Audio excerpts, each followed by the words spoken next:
موضوعنا اليوم عن طائر حير العلماء، وهذا الطائر يسمى الغراب.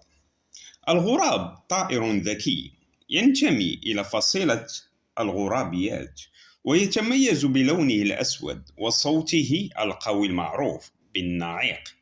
يعيش في مختلف أنحاء العالم، ويشتهر بقدرته العالية في التعلم وحل المشكلات، مما يجعله من أذكى الطيور. يعرف الغراب أيضا بسلوكه الاجتماعي وقدرته على استخدام الأدوات، كما ارتبط في العديد من الثقافات بالرموز والأساطير، أحيانا كرمز التشاؤم وأحيانا للحكمة. حين ترى غرابا يحلق في السماء لا تظنه طائرا عاديا، فهو واحد من أذكى الكائنات على وجه الأرض.